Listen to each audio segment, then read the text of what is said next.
Bismillahirrahmanirrahim. Students, this is your lecture number 3 of BS 8 semester. Students, today our discussion will be based on 18 electron rule. Students, आज का जो हमारा topic है वो है 18 valence electron rule और it is also called as 18 electron rule. तो 18 electron rule में जो कि मॉडिफिकेशन है ऑक्टेट रूल की, तो इसमें जो है हम 8 इलेक्ट्रॉन को जो है स्टडी करते हैं, जो कि वैलेंस शेल में 8 इलेक्ट्रॉन्स जब एग्जिस्ट करें तो हम उसको कहते हैं ऑक्टेट रूल, और इसकी स्टडी को हम स्टडी ऑफ ऑक्टेट रूल कहते हैं, जो कि प्रॉपर्टी है मेन ग्रुप एलिमेंट्स की। But in the case of 18 electron rule, 18 electron rule की बात करें तो यहाँ पर हम ट्रांजिशन मेटल्स की बात करते हैं, और ट्रांजिशन मेटल्स में जो है डी ऑर्बिटॉल भी इन्वॉल्व होती है। तो डी ऑर्बिटॉल इन्वॉल्व होने की वजह से इसके अंदर 5 डी ऑर्बिटॉल्स हैं, तो 5 डी ऑर्बिटॉल्स 10 मैक्सिमम ऑफ 10 इलेक्ट्रॉन्स जो हैं वो अकोमोडेट करते हैं। तो इस तरह से आपके पास जो है टोटल जो मेन ग्रुप एलिमेंट्स में जो है वो 8 इलेक्ट्रॉन्स अवेलेबल होंगे इलेक्ट्रॉन काउंट, और जो डी ऑर्बिटॉल है उसमें 10 इलेक्ट्रॉन्स अवेलेबल हैं। सो टोटल जो है इस तरह से अगर हम काउंट करें तो हमारे पास जो है 18 वैलेंस इलेक्ट्रॉन्स बनते हैं। तो इस तरह से जो है 18 इलेक्ट्रॉन रूल जो है वो उसको ये फॉलो करेंगे। तो वो वाले कॉम्प्लेक्सेस जो कि इन 18 इलेक्ट्रॉन रूल को फॉलो कर रहे होते हैं, तो उन कॉम्प्लेक्सेस को या उन कंपाउंड्स को हम कहते हैं organometallic compounds. Students, now we will discuss two most important terms that are mostly used or mostly encountered in organometallic compounds, and these two terms are first one is coordinatively saturated, and the another term is coordinatively unsaturated. तो coordinatively saturated का मतलब क्या है? coordinatively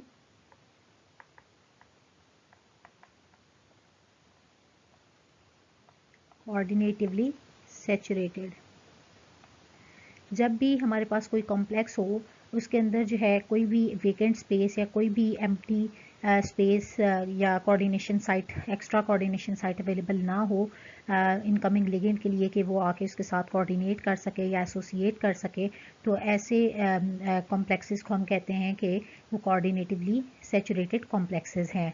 लेकिन अगर हमारे पास हम कहते हैं कि ऐसा कॉम्प्लेक्स है जिसके अंदर वेकेंट स्पेस अवेलेबल है for the incoming ligand to bind at that coordination site, तो ऐसे complexes को हम कहते हैं coordinatively unsaturated complexes.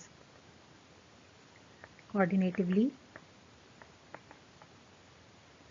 unsaturated. अब इसको हम एग्जांपल के थ्रू भी देख लेते हैं।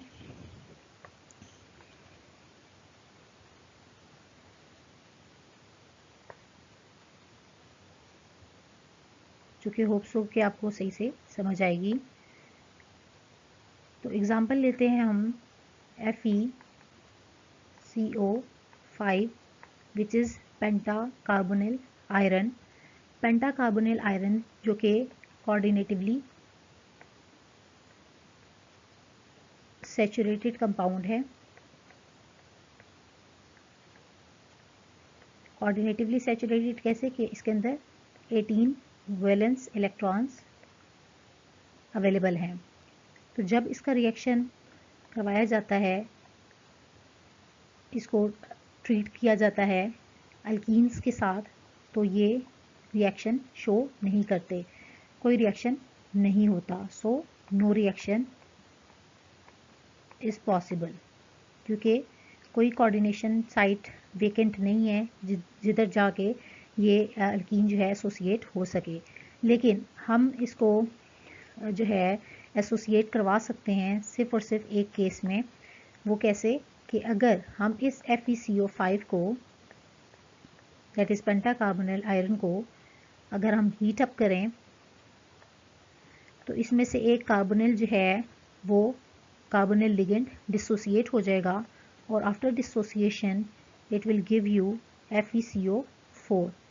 स्टार्टिंग में ये जो कंपाउंड था ये कोऑर्डिनेटिवली सैचुरेटेड था, जो कि मैंने अभी आपको डिस्कस किया कि इसके अंदर 18 वैलेंस इलेक्ट्रॉन्स थे। तो तो यहाँ पर जब इसके अंदर से एक कार्बोनिल लिगेंड निकल गया जो कि 2 इलेक्ट्रॉन डोनर है, तो 2 इलेक्ट्रॉन डोनर्स लिगेंड निकल जाने के बाद इसके अंदर जो है 16 वैलेंस इलेक्ट्रॉन्स रह गए हैं, जो कि अब कोऑर्डिनेटिवली सैचुरेटेड होने के बजाय कोऑर्डिनेटिवली अनसैचुरेटेड बन जाएगा, और जिसके अंदर एक लिगेंड 2 इलेक्ट्रॉन लिगेंड जो है आके अटैच हो सकता है, उसके लिए साइट जो है वो अवेलेबल होगी। तो अब जो अल्कीन जो कि अबव केस में मैंने बताया कि यहाँ पर अटैच नहीं हो सकता था क्योंकि यहाँ पर ये कॉम्प्लेक्स कोऑर्डिनेटिवली सैचुरेटेड था, जबकि अब ये कोऑर्डिनेटिवली अनसैचुरेटेड है। तो यहाँ पर अगर अब हम रिएक्शन करवाएं इसका अल्कीन के साथ, तो इसके पास स्पेस अवेलेबल होगी और ये इसको कोऑर्डिनेट करेगा, और कोऑर्डिनेट करने के बाद जो है ये कुछ इस फॉर्म में एग्जिस्ट करेगा,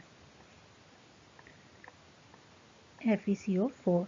तो यहाँ पर ये अल्कीन जो है आयरन के साथ एसोसिएट हो गई है, और ये अगेन जो है 18 वैलेंस इलेक्ट्रॉन कॉम्प्लेक्स बन गया है, और इसको कह सकते हैं कि ये अगेन कोऑर्डिनेटिवली सैचुरेटेड बन गया है। स्टूडेंट्स, नेक्स्ट जो है हमारे पास है term electron counting. Electron counting जो है एक प्रोसेस है जिसके थ्रू जो है हम क्या करते हैं कि नंबर ऑफ इलेक्ट्रॉन्स को valence electrons, number of valence electrons जो कि अबाउट मेटल सेंटर पाए जाते हैं, उनको हम ट्रांजिशन मेटल कॉम्प्लेक्स में कितने नंबर ऑफ वैलेंस इलेक्ट्रॉन्स, कोई भी मेटल है उसके अंदर कितने नंबर ऑफ वैलेंस इलेक्ट्रॉन्स हैं, उसको हम डिटरमिन करते हैं by a process.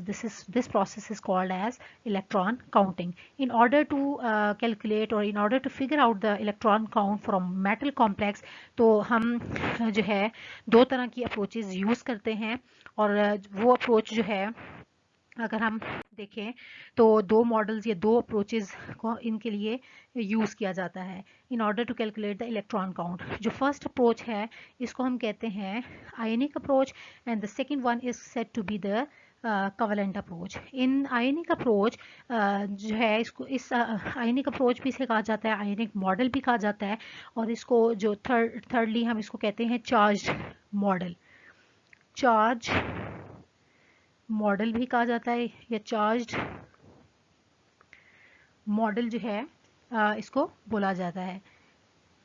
Secondly covalent model है या कवलेंट अप्रोच, इस अप्रोच को हम जो है न्यूट्रल अप्रोच भी कहते हैं, न्यूट्रल अप्रोच या न्यूट्रल मॉडल। तो वर्ड इंडिकेट कर रहा है कि आयनिक, तो आयनिक का मतलब है कि जिसमें चार्जेस अवेलेबल होंगे, तो इसी वजह से इस अप्रोच को या इस मॉडल को हम चार्ज मॉडल भी कहते हैं। जबकि कवलेंट मॉडल जो है इसको हम न्यूट्रल मॉडल क्यों कहते हैं, क्योंकि यहाँ पर कोई भी चार्जेस का जिक्र नहीं है, तो इसी वजह से हम इसको न्यूट्रल मॉडल कहते हैं in order to calculate the electron count. Students, अब हम डिस्कस कर लेते हैं आयनिक अप्रोच को। आयनिक अप्रोच को डिस्कस करने से पहले आपको पता है कि आयनिक, तो आयनिक में मीन्स चार्जेस को हम कंसिडर करेंगे। तो इसमें जो है फर्स्ट पॉइंट अगर हम देखें तो हम कहते हैं कि लिगेंड्स एंड मेटल जो दोनों हैं वो आयनिक फॉर्म में एग्जिस्ट करेंगे, इनके ऊपर चार्जेस प्रेजेंट होंगे। सेकंड जो स्टेप है वो है कि इसमें जो कोई भी मेटल है उसमें उसके वैलेंस शेल में कितने नंबर ऑफ वैलेंस इलेक्ट्रॉन्स हैं उसको हम काउंट करेंगे। थर्ड स्टेप में हम कोई भी लिगेंड कितने electrons, number of electrons donate कर रहा है उसको हम काउंट करेंगे और उसको ऐड करेंगे। तो इस तरह से जो है आयनिक अप्रोच के थ्रू जो है आप इलेक्ट्रॉन्स काउंट कर सकते हैं। कि एक एग्जांपल मैं ले लेती हूँ, जैसे कि हमारे पास एक कॉम्प्लेक्स है, let's suppose we have a complex MN BrCO5। तो यहाँ पर अगर हम फर्स्ट स्टेप देखें तो लिगेंड एंड मेटल, मैंने भी कहा कि दोनों आयनिक स्पीशीज़ हैं तो इनके ऊपर चार्जेस होने चाहिए। तो यहाँ पर मेटल को देखें और ब्रोमाइड को जो लिगेंड है, यहाँ पर दो लिगेंड्स हैं, एक ब्रोमाइड लिगेंड है और एक कार्बोनिल लिगेंड है। ब्रोमाइड लिगेंड को देखें तो ये एनाइनिक लिगेंड है, जबकि कार्बोनिल लिगेंड जो हैं ये 5 कार्बोनिल लिगेंड्स लगे हुए हैं इसके साथ जो अटैच्ड हैं, तो ये लिगेंड जो हैं न्यूट्रल नेचर के हैं। तो अब मेटल के ऊपर चार्ज की अगर हम बात करें तो ब्रोमाइड जो कि एनाइनिक लिगेंड है तो इसके ऊपर चार्ज है -1, तो मैंगनीज के ऊपर ऑटोमेटिकली जो चार्ज आ जाएगा वो क्या होगा, +1। तो हमें चार्जेस के बारे में पता चल गया कि मेटल जो है वो उसके ऊपर +1 चार्ज है, और जो लिगेंड है यहाँ पर एनाइनिक लिगेंड ब्रोमाइड उसके ऊपर -1 चार्ज है, और CO जो है न्यूट्रल लिगेंड है। तो ये हमारा फर्स्ट स्टेप हमने देख लिया। अब सेकंड स्टेप पे अगर हम जाएं तो हम कहते हैं काउंट करना है total number of electrons in the valence shell of the metal. तो मेटल जो है यहाँ पर मैंगनीज है, तो मैंगनीज मेटल जो है ये जो है D7 सिस्टम है, या आप इसे कहते हैं कि इसके अंदर 7 इलेक्ट्रॉन्स हैं इसकी वैलेंस शेल में। तो जब मेटल जो है मैंगनीज ये +1 स्टेट में एग्जिस्ट करेगा, तो यहाँ पर जो है यानी कि आयनिक फॉर्म में जब होगा तो ये 7 इलेक्ट्रॉन्स की बजाय अब क्या होगा, 6 इलेक्ट्रॉन्स की फॉर्म में पाया जाएगा, क्योंकि अब मेटल फ्री स्टेट से यानी कि 0 स्टेट से चेंज होके +1 स्टेट में आ गया, यानी कि ऑक्सीडाइज्ड हो गया है। तो ऑक्सीडाइज्ड होने के बाद इसके पास जो है 6 इलेक्ट्रॉन्स लेफ्ट हैं इसकी वैलेंस शेल में। अब नेक्स्ट जो है ब्रोमाइड है जो कि एनाइनिक लिगेंड है, तो ये ब्रोमाइड लिगेंड जो है आयनिक मॉडल में या आयनिक अप्रोच में 2 इलेक्ट्रॉन्स डोनेट करता है, जो कि मैंने प्रीवियस लेक्चर्स में आपको बताया हुआ है। अगर यहाँ पर कवलेंट अप्रोच की मैं बात करती तो यहाँ पर जो ब्रोमाइड है वो 1 इलेक्ट्रॉन डोनेट करता, लेकिन ये आयनिक अप्रोच है तो यहाँ पर ब्रोमाइड जो है वो 2 इलेक्ट्रॉन्स के तौर पर डोनर के तौर पर एक्ट करेगा। नेक्स्ट है CO जो कि कार्बोनिल लिगेंड है, जो कि न्यूट्रल लिगेंड है। यहाँ पर 5 कार्बोनिल्स जो हैं इस कॉम्प्लेक्स में अवेलेबल हैं, तो ईच कार्बोनिल डोनेट्स 2 इलेक्ट्रॉन्स, तो 5 कार्बोनिल होंगे तो टोटल 10 इलेक्ट्रॉन्स ये डोनेट करेगा। तो अब हम इसको काउंट करते हैं टोटल कितने इलेक्ट्रॉन्स आ रहे हैं आपके पास इलेक्ट्रॉन काउंट में। तो 6 electrons on the metal donated by the metal, 2 electrons from the bromide ligand and 10 electrons from the carbonyl ligand. तो टोटल आपके पास इलेक्ट्रॉन्स हो गए 18 वैलेंस इलेक्ट्रॉन्स इस कॉम्प्लेक्स में। तो इस तरह से आयनिक अप्रोच के थ्रू जो है आपने इलेक्ट्रॉन्स को काउंट किया है। जैसे कि स्टूडेंट्स मैंने भी आपसे डिस्कस किया कि आयनिक मेथड और कवलेंट मेथड दोनों मेथड्स के थ्रू इलेक्ट्रॉन्स को काउंट करना जो है वो डिफरेंट है। तो आयनिक मेथड में जो है आप देखें तो जो NO है दैट इज़ नाइट्रोसेल, ये केटायनिक 2 इलेक्ट्रॉन डोनर है, जबकि न्यूट्रल 2 इलेक्ट्रॉन डोनर्स में आ जाते हैं आपके पास फॉस्फीन्स, कार्बोनिल, अल्कीन्स, अल्काइंस जो हैं वो 2 इलेक्ट्रॉन डोनर के साथ साथ न्यूट्रल 4 इलेक्ट्रॉन डोनर के तौर पर भी एक्ट करते हैं, और इसके अलावा जो नाइट्राइल्स हैं वो भी न्यूट्रल 2 इलेक्ट्रॉन डोनर्स हैं। जबकि एनाइनिक 2 इलेक्ट्रॉन डोनर्स में आ जाते हैं आपके पास chloride, bromide, iodide, methyl, alkyl, phenyl, hydride, और ये जो है लिगेंड जो है 4 इलेक्ट्रॉन्स भी डोनेट कर सकते हैं। इसी तरह जो एनाइनिक 4 इलेक्ट्रॉन डोनर्स में आ जाते हैं आपके पास allyl, oxide, sulphide, imido and alkylidene complexes, alkylidene ligands. And anionic 6 electron donors में आपके पास जो है साइक्लोपेंटाडाइनाइल लिगेंड आ जाता है, और नाइट्राइड लिगेंड ये इंक्लूडेड है। अब यहाँ पर अगर आप देखें तो आपको पता चलेगा कि आयनिक मेथड के अंदर जो है क्लोराइड को और ब्रोमाइड एंड आयोडाइड यहाँ पर ये 2 इलेक्ट्रॉन डोनर के तौर पर एक्ट कर रहे हैं, जबकि अगर हम कवलेंट मेथड को देखें तो कवलेंट मेथड में ये एनाइनिक लिगेंड तो हैं लेकिन ये 1 इलेक्ट्रॉन डोनेट करेंगे। इसी तरह अगर हम कहें कि कवलेंट मेथड की बात करें तो जो ये 4 इलेक्ट्रॉन डोनर्स हैं जिसमें आ जाते हैं आपके पास एलाइल, सल्फाइड एंड अमाइडो, तो ये आयनिक मेथड के थ्रू तो 4 इलेक्ट्रॉन डोनर्स हैं, जबकि अगर हम कवलेंट मेथड में लें तो ये 3 इलेक्ट्रॉन डोनर्स हैं। एनाइनिक तो होंगे लेकिन 3 इलेक्ट्रॉन डोनर्स। इसी तरह जो आयनिक मेथड में जो 6 इलेक्ट्रॉन डोनर्स हैं जिसमें साइक्लोपेंटाडाइनाइल आ जाता है नाइट्राइड, तो ये आयनिक मेथड के थ्रू जो है एनायनिक 6 इलेक्ट्रॉन डोनर्स हैं। लेकिन अगर ये हम इनकी न्यूट्रल की बात करें तो ये न्यूट्रल यानी कि कवलेंट मेथड की में 5 इलेक्ट्रॉन डोनर के तौर पर एक्ट करेंगे।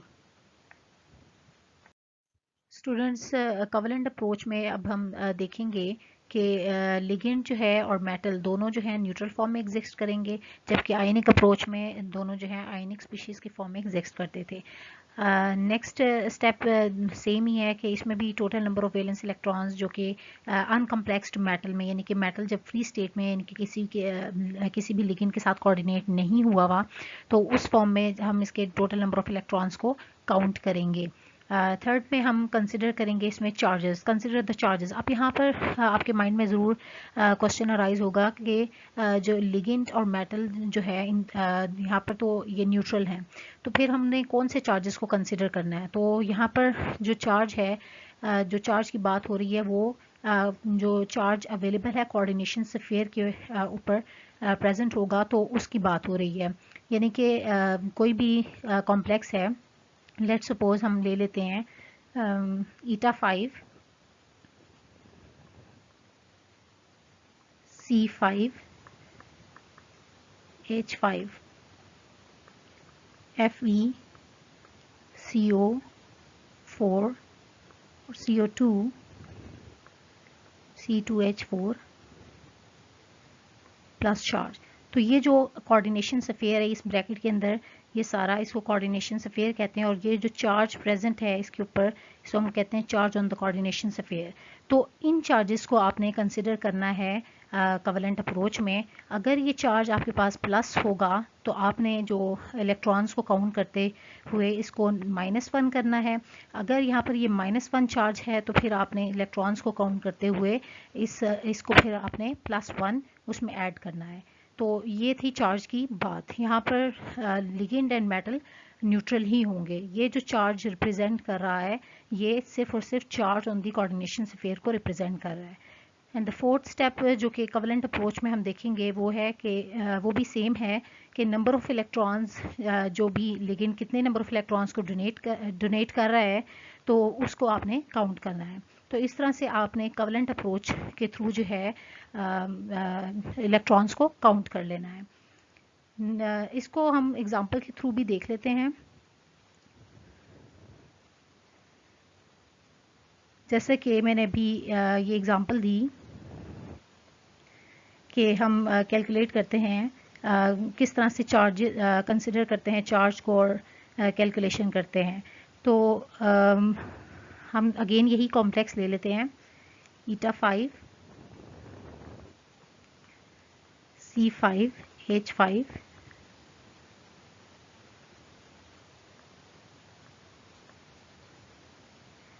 Fe CO2 C2H4 और इसके ऊपर जो चार्ज है वो प्लस चार्ज है। अब यहाँ पर अब आप देखें तो कवलेंट अप्रोच के थ्रू ये जो ईटा 5 C5H5 है ये एक्चुअली क्या है, Cp लिगेंड है जो कि 5 इलेक्ट्रॉन डोनर है कवलेंट अप्रोच में। अगर ये यहाँ पर आयनिक अप्रोच की बात होती तो ये 6 इलेक्ट्रॉन डोनर था। तो यहाँ पर ये क्या है, 5 इलेक्ट्रॉन डोनर है। यहाँ पर जो आयरन है जो कि D8 सिस्टम है, तो D8 सिस्टम होने की वजह से ये कितने इलेक्ट्रॉन्स इसमें काउंट होंगे, 8 इलेक्ट्रॉन्स। इसके कार्बोनिल जो है न्यूट्रल लिगेंड है और ये 2 इलेक्ट्रॉन डोनर है, तो यहाँ पर 2 कार्बोनिल्स हैं, तो टोटल 4 इलेक्ट्रॉन्स डोनेट होंगे। और जो है C2H4 दैट इज अल्कीन, तो ये जो है 2 इलेक्ट्रॉन्स डोनेट करता है। तो अब हम काउंट कर लेते हैं टोटल इलेक्ट्रॉन्स इनके 1 बाय 1। तो Cp ने कितने इलेक्ट्रॉन्स डोनेट किए, 5 electrons. Iron metal 8 electrons. Carbonyl 2 carbonyl थे तो 4 electrons, C2H4 that is alkyne, 2 electrons donate करती है एक C2H4 अल्कीन मॉलिक्यूल। तो टोटल ये हो गया आपके पास 5 + 8 13, 13 + 4 17 एंड 17 + 2 19। तो ये आपके पास 19 इलेक्ट्रॉन्स हुए। लेकिन आपको मैंने भी बताया था कि अगर आपके पास चार्ज को भी आपने इसमें कंसिडर करना है कि अगर आपके पास चार्ज कोऑर्डिनेशन सफ़ेद के ऊपर जो है प्लस चार्ज होगा, तो हम इस प्लस चार्ज को -1 इसमें से -1 करेंगे।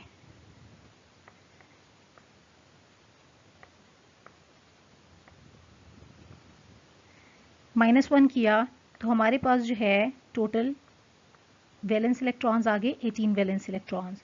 तो इस तरह से जो है कवलेंट अप्रोच के थ्रू हम इलेक्ट्रॉन्स को काउंट करते हैं।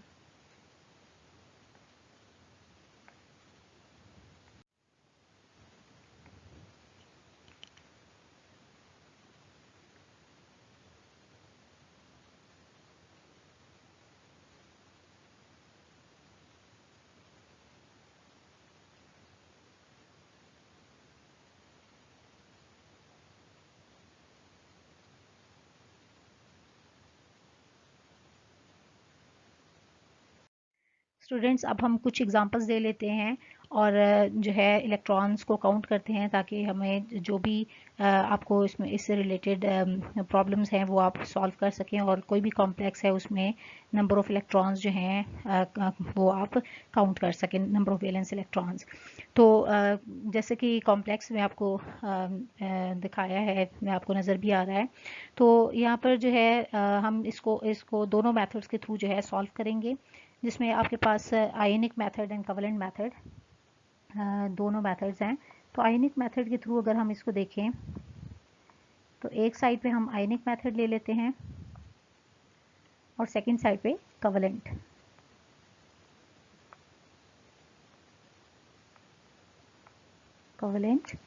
मेथड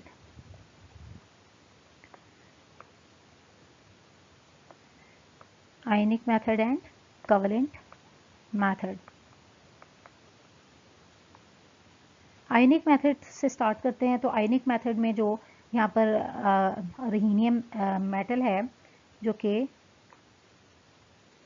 आपने देख लेना है कि इसके ऊपर क्या चार्ज है। तो यहाँ पर सिर्फ मिथाइल जो है जो कि एनायनिक लिगेंड है, बाकी जितने भी लिगेंड्स हैं ये सारे के सारे न्यूट्रल लिगेंड्स हैं, जिसमें न्यूट्रल लिगेंड्स में फॉस्फीन्स आ जाते हैं आपके पास, ट्राइल काइल फॉस्फीन, अल्कीन भी न्यूट्रल लिगेंड है, कार्बोनिल भी न्यूट्रल लिगेंड है। तो ये सारे पांचों लिगेंड्स जो इसके साथ एसोसिएटेड हैं वो सारे के सारे न्यूट्रल लिगेंड्स हैं। तो यहाँ पर जो सिर्फ मिथाइल है जो कि एनायनिक लिगेंड है, उसके ऊपर -1 चार्ज होता है, तो मिथाइल। सो रहीनियम के ऊपर जो है वो +1 चार्ज होगा। तो रहीनियम वैसे मेटल जो है वो D7 सिस्टम है, तो 7 जो है इलेक्ट्रॉन्स ये डोनेट करता है। तो यहाँ पर अब इसके ऊपर जो चार्ज होगा वो +1 चार्ज होने की वजह से ये अब इसके ऊपर ये ऑक्सीडाइज हो गया है, और ऑक्सीडाइज होने की वजह से अब इसके पास इलेक्ट्रॉन्स जो होंगे वो 6 इलेक्ट्रॉन्स होंगे। नेक्स्ट जो है आपके पास आगे फॉस्फीन्स। तो 2 फॉस्फीन्स अवेलेबल हैं। तो एक फॉस्फीन जो है लिगेंड 2 इलेक्ट्रॉन्स डोनेट करता है, तो 2 फॉस्फीन लिगेंड्स होंगे। तो जो है ट्राइल काइल फॉस्फीन्स, तो ये 4 इलेक्ट्रॉन्स डोनेट करेंगे। इसी तरह नेक्स्ट आपके पास कार्बोनिल लिगेंड्स जो इस कॉम्प्लेक्स में है वो 2 हैं, तो ये टोटल 4 इलेक्ट्रॉन्स डोनेट करेंगे। मिथाइल C2H4 जो है न्यूट्रल लिगेंड, अल्कीन, ये 2 इलेक्ट्रॉन्स डोनेट करता है। इसी तरह जो मिथाइल है CH3, आयनिक मेथड में जो मिथाइल लिगेंड है ये 2 इलेक्ट्रॉन्स डोनेट करता है। सो टोटल अगर आप इसको काउंट करें तो आपके पास जो है 6 + 4 इलेक्ट्रॉन्स 10 इलेक्ट्रॉन्स, और बाकी 10 के बाद 4 इलेक्ट्रॉन्स ये हो गए, तो 14 15 16 एंड 17 18। तो टोटल जो इस कॉम्प्लेक्स में आपके पास जो है वैलेंस इलेक्ट्रॉन्स वो 18 वैलेंस इलेक्ट्रॉन्स हमने कैलकुलेट किए हैं बाय आयनिक मेथड। अब हम मूव करते हैं टुवर्ड्स कवलेंट मेथड। अब आपने इसी सेम कॉम्प्लेक्स में नंबर ऑफ इलेक्ट्रॉन्स काउंट करने हैं कवलेंट मेथड के थ्रू। तो अब हम मूव करते हैं रुहीनियम। यहाँ पर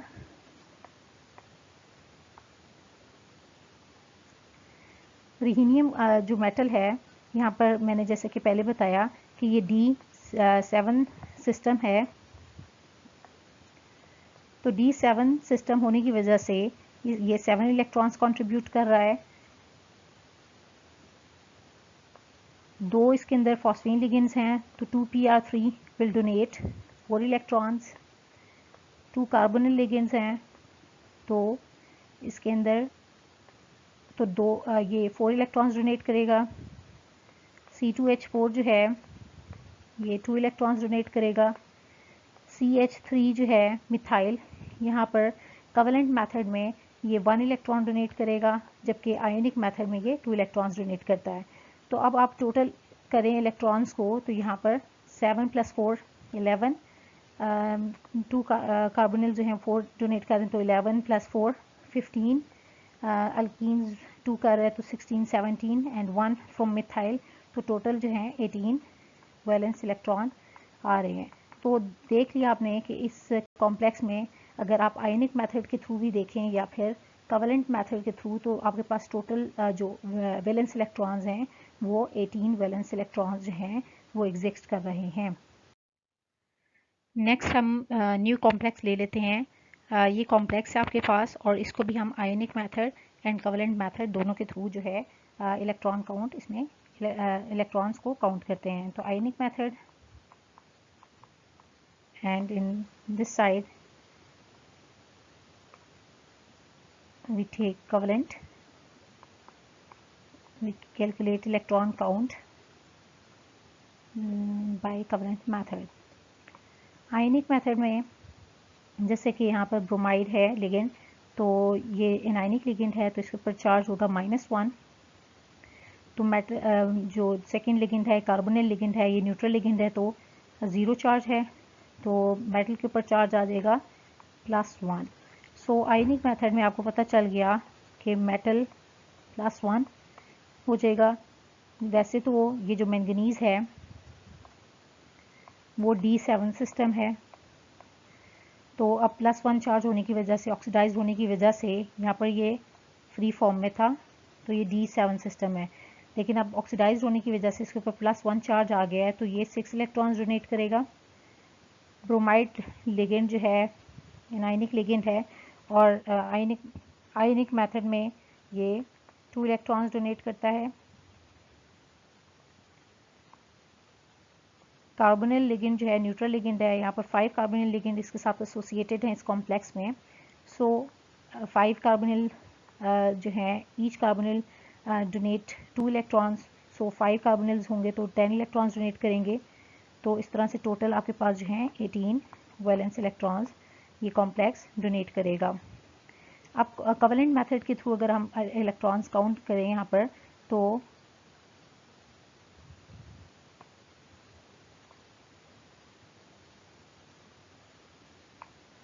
कवलेंट मेथड में जो मेटल है यहाँ पर इस पे अब चार्जेस को हम नहीं देखेंगे। तो मेटल जो है यहाँ पर मैंगनीज D7 सिस्टम है, जैसे कि मैंने पहले बताया आपको, तो ये 7 इलेक्ट्रॉन्स डोनेट करेगा D7 सिस्टम होने की वजह से। D7 सिस्टम होने की वजह से ये 7 इलेक्ट्रॉन्स डोनेट करेगा। ब्रोमाइड जो है कवलेंट मेथड में 1 इलेक्ट्रॉन डोनेट करता है। कवलेंट मेथड में या कवलेंट मेथड के थ्रू कार्बोनिल जो लिगेंड्स हैं, यहाँ पर 5 कार्बोनिल लिगेंड्स एसोसिएटेड हैं, तो 10 इलेक्ट्रॉन्स डोनेट करेगा। सो टोटल काउंट करें तो हमारे पास जो है ये भी 18 वैलेंस इलेक्ट्रॉन्स हमें देगा।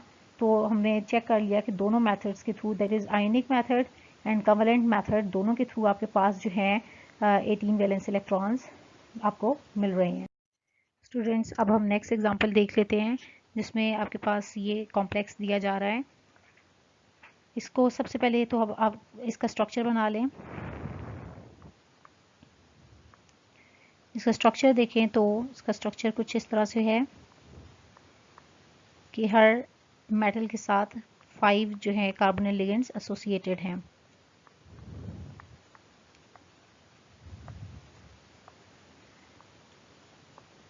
और इसमें दो चीज़ें जो इम्पॉर्टेंट हैं वो डिस्कस करने वाली हैं। वो ये कि जब आप इसका इलेक्ट्रॉन काउंट करेंगे तो उसमें आपने मेटल टू मेटल बॉन्ड को भी कंसिडर करना है, जो कि आपने इलेक्ट्रॉन काउंट में 1 इलेक्ट्रॉन काउंट करना है मेटल टू मेटल बॉन्ड का, यानी कि मैंगनीज टू मैंगनीज बॉन्ड जो है इसको आपने 1 इलेक्ट्रॉन इसका काउंट करना है। और सेकेंडली कि इस जो इलेक्ट्रॉन जब आप काउंट करेंगे तो इसमें जो इलेक्ट्रॉन्स का काउंट जब आप कर रहे होंगे तो हाफ जो मॉलिक्यूल जो है हाफ कॉम्प्लेक्स को आपने कंसिडर करना है।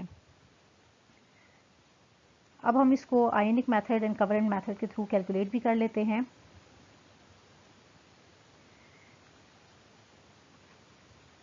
जैसे कि आयनिक मेथड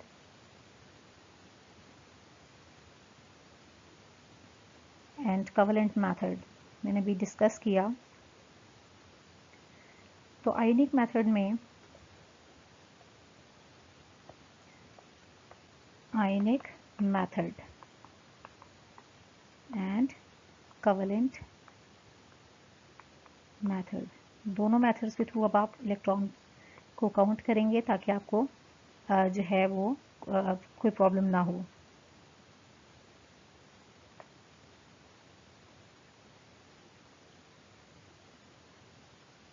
आयनिक मेथड में जैसे कि मैंगनीज मैंने आपको बताया कि D7 सिस्टम है, तो यहाँ पर जो है सारे के सारे इसके साथ जो एसोसिएटेड लिगेंड हैं वो न्यूट्रल लिगेंड है, तो इसके ऊपर जो चार्ज होगा वो 0 चार्ज है, कोई चार्ज नहीं है, दैट इज़ न्यूट्रल है। तो ये 7 इलेक्ट्रॉन्स D7 सिस्टम होने की वजह से 7 इलेक्ट्रॉन्स डोनेट करेगा।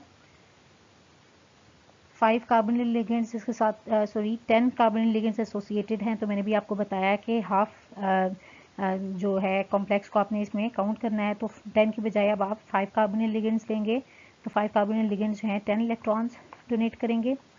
और एक जो है मेटल टू मेटल बॉन्ड को कंसिडर करना है आपने, that is manganese to manganese bond, तो ये 1 इलेक्ट्रॉन डोनेट करेगा। तो इस तरह से आप इनको अगर टोटल काउंट करें तो आपके पास टोटल काउंट जो है वो आता है इलेक्ट्रॉन काउंट 18 वैलेंस इलेक्ट्रॉन्स, ये आपको कॉम्प्लेक्स देगा। अब हम कवलेंट मेथड के थ्रू भी इसको देख लेते हैं। तो कवलेंट मेथड में भी ये मैंगनीज जो है 7 इलेक्ट्रॉन्स डोनेट करेगा D7 सिस्टम होने की वजह से, और इसके अंदर जो 5 कार्बोनिल्स जो हैं वो 10 हैं, तो हाफ काउंट होंगे, तो 5 कार्बोनिल्स हैं, तो मतलब कि 10 इलेक्ट्रॉन्स ही डोनेट करेगा। और 1 मेटल टू मेटल बॉन्ड जो है होने की वजह से हम जो है 1 इलेक्ट्रॉन इसमें काउंट करेंगे, तो टोटल जो है ये 18 वैलेंस इलेक्ट्रॉन्स जो है इस लिगेंड के वैलेंस शेल में एग्जिस्ट करेंगे। स्टूडेंट, अब हम ये न्यू एग्जांपल ले लेते हैं जिसको हमने पहले भी कंसिडर किया था जब हमने कवलेंट अप्रोच के थ्रू जो है charge on the coordination sphere के बारे में डिस्कशन की थी। तो अब इस कॉम्प्लेक्स में जो है हम इस कॉम्प्लेक्स के अंदर जो है इलेक्ट्रॉन काउंट को इलेक्ट्रॉन्स काउंट कर लेते हैं दोनों मेथड्स के थ्रू, आयनिक मेथड के थ्रू एंड कवलेंट मेथड के थ्रू। तो यहाँ पर हम इसको शॉर्ट फॉर्म में रिप्रेजेंट कर देते हैं आयनिक मेथड कवलेंट मेथड, ताकि जो है हमारे पास टाइम हमारा सेव हो जाए। तो आयनिक मेथड में जो है यहाँ पर ईटा 5C5H5 यानी कि Cp जो है Cp नेगेटिव, ये 6 इलेक्ट्रॉन डोनेट करेगा। आयरन जो है यहाँ पर इसके ऊपर जो चार्ज होगा वो +2 होगा, +2 इस वजह से क्योंकि यहाँ पर -1 है और यहाँ पर ये +1, तो कैंसलेशन होगी यहाँ पर आयनिक मेथड में। जो मेटल के ऊपर चार्ज है वो +2 है, तो वैसे तो आयरन जो है वो 8 इलेक्ट्रॉन डोनर है, D8 सिस्टम है, तो इसके ऊपर जो है D8 सिस्टम है, तो ये 8 इलेक्ट्रॉन्स डोनेट करता है। लेकिन जब ये ऑक्सीडाइज्ड होगा यानी कि +2 स्टेट में होगा तो ये 8 इलेक्ट्रॉन्स के बजाय 6 इलेक्ट्रॉन्स डोनेट करेगा। नेक्स्ट जो 2 कार्बोनिल लिगेंड्स इसके साथ अटैच हैं वो 4 इलेक्ट्रॉन्स डोनेट करेंगे, और C2H4 जो है 2 इलेक्ट्रॉन्स डोनेट करेगा। तो इस तरह से आपके पास जो टोटल इलेक्ट्रॉन्स हैं 6 electrons plus 6 electrons 12 electrons and 12 plus 4 16 electrons and 2 electrons of alkene। तो सो टोटल आपके पास आ गए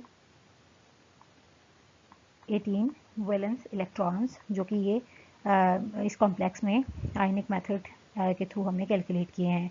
अब हम कवलेंट मेथड के थ्रू भी इसके अंदर इलेक्ट्रॉन्स को काउंट कर लेते हैं। तो जैसे कि मैंने कहा कि eta5C5H5 कवलेंट मोड में या कवलेंट मेथड में हम कहते हैं कि ये 5 इलेक्ट्रॉन्स डोनेट करता है। आयरन के ऊपर जो चार्ज है चार्ज को हम कंसिडर नहीं करते कवलेंट मेथड में।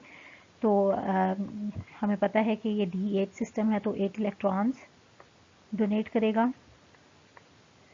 आयरन की बात भी हमने कर ली। अब हम आते हैं टूवर्ड्स कार्बोनिल लिगेंड्स। तो 2 कार्बोनिल लिगेंड्स अटैच्ड हैं इसके साथ, तो हम कहते हैं कि ये 4 इलेक्ट्रॉन्स डोनेट करेगा। एंड C2H4 जो है 2 इलेक्ट्रॉन्स डोनेट करेगा।